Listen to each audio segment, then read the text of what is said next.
আসসালামু আলাইকুম। আমি মাইনুদ্দিন মালয়েশিয়ার সেলাঙ্গর থেকে বলছি।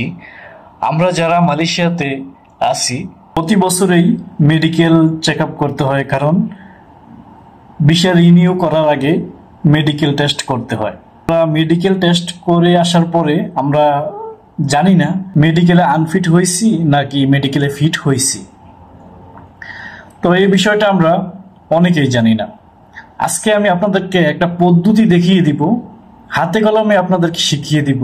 আপনারা যদি এই পদ্ধতিটা একবার অবলম্বন করেন বা ভালো করে মনোযোগ দিয়ে একবার দেখেন, তাহলে পরবর্তীতে আপনি নিজেই আপনার মেডিকেল টেস্ট আনফিট হয়েছেন কিনা ফিট হয়েছেন আপনি নিজেই তা বের করে ফেলতে পারবেন। তো চলুন কথা না বাড়িয়ে আমি আপনাদেরকে দেখাচ্ছি। এই ভিডিওটা কিন্তু প্রথম থেকে শেষ পর্যন্ত দেখতে হবে, দেখলে তারপরে আপনি যে এটার মধ্যে যে খুঁটিনাটি আছে সবকিছুই আপনারা বুঝতে পারবেন। যদি আপনারা কথা স্কিপ করেন তাহলে কিছু বুঝতে পারবেন না, মাঝখানে কিছু সামান্য একটু ঝামেলার বিষয় আছে, ওই বিষয়টা আপনাকে একটু খেয়াল করে বুঝতে হবে। যারা মেডিকেল টেস্ট ফিট হয়েছেন কিংবা আনফিট হয়েছেন ওটা চেক করবেন, তাদেরকে প্রথমেই একটা ব্রাউজার ইনস্টল করতে হবে, সেটা হলো ইউসি বাজার। তো ইউসি বাজারটা আপনাকে ইনস্টল করতে হলে প্রথমে গুগল প্লে স্টোরে যেতে হবে। আর যদি কেউ হুয়াওয়ে ফোন চালান তাহলে অ্যাপ গ্যালারিতে যাবেন। আপনারা দেখতে পাচ্ছেন এই ব্রাউজারটা, এটা আপনাদেরকে ইনস্টল করতে হবে। যে এই ব্রাউজারটা এটা আপনাদেরকে ইনস্টল করতে হবে। এরপর আপনার এই যে গুগল লেখা আছে এই গুগলে টাচ করবেন। এরপর এখানে একটা সার্চের অপশন আসবে, এখানে আপনারা ক্লিক করবেন। ক্লিক করার পরে আপনারা এই জায়গাটা একটু মনোযোগ সহকারে দেখবেন। আর এখানে আপনারা লিখবেন MYIMMS, এরপর লিখবেন, তারপর স্পেস দিয়ে সার্ভিস লিখবেন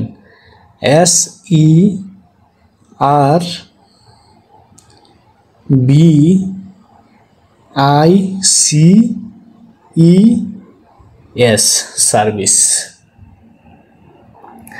তো এটা লিখে আপনারা যে কোনার মধ্যে যে সার্চ অপশনটা আছে এটার মধ্যে চাপ দিবেন।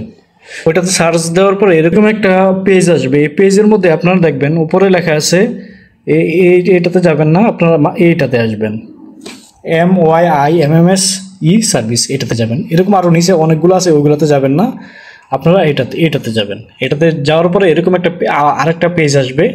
তো পেজ আসার পর আমি আপনাদেরকে সূক্ষ্মভাবে দেখাচ্ছি, একটু খেয়াল করবেন। এখানে কিন্তু লেখা আছে পাসপোর্ট নম্বর, আপনার পাসপোর্টের যে নম্বরটা আছে এখানে দিবেন। তো আমি আমার পাসপোর্ট নম্বর দিয়ে দিতেছি EJ04130।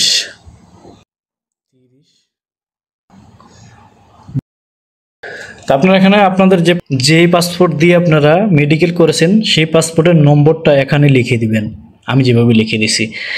এটা লেখার পরে আপনারা দেখবেন এখানে 2 নম্বরে লেখা আছে ওয়ার্গা নেগারা, আপনি কোন দেশের, আপনার কোন দেশের নাগরিক, আপনি কি বাংলাদেশের না পাকিস্তানের না ইন্ডিয়ান না মালয়েশিয়ান। যেহেতু আমরা বাংলাদেশি তো আমরা বাংলাদেশ সিলেক্ট করে দিব। এই জন্য এই গড়টার মধ্যে টাচ করতে হবে। টাচ করার পরে এখানে সবগুলো দেশের নাম এখানে আছে। তো আমরা এখান থেকে এই যে আমরা বাংলাদেশি, এই বাংলাদেশ করে দিব, টিক দিয়ে দিব, এরপর ওকে দিয়ে দিব। ওকে দেওয়ার পরে কাজ শেষ। এরপরে আপনাদেরকে একটা কাজ করতে হবে, একটু টেনে এইদিকে যাইতে হবে। তো এখানে লেখা আছে নাম ওয়ার্গা নেগারা, এগুলো কিছুই লাগবে না। এরপরে আপনাকে ওই কোনার মধ্যে ডান সাইডে এই কোনার মধ্যে যে একটা অপশন আছে এই অপশনটাতে আপনারা টাচ করবেন। কিন্তু আমি টাচ করে দিচ্ছি। কিছুক্ষণ অপেক্ষা করবেন, সামান্য 2 থেকে 5 সেকেন্ডের মতো। এরপর সব কিছু চলে আসবে। দেখুন চলে আসছে, কিন্তু বেশি সময় লাগে না, 1 থেকে 2 সেকেন্ড এরকমের মধ্যে চলে আসছে। এখানে আমি মালয়েশিয়াতে যতবার মেডিকেল টেস্ট করেছি, ফমেমা টেস্ট করেছি, সবগুলো এখানে আছে। আমি মালয়েশিয়াতে 4 বার ফমেমা করছি, এবার সহকারে। দেখুন 1 2 3 4।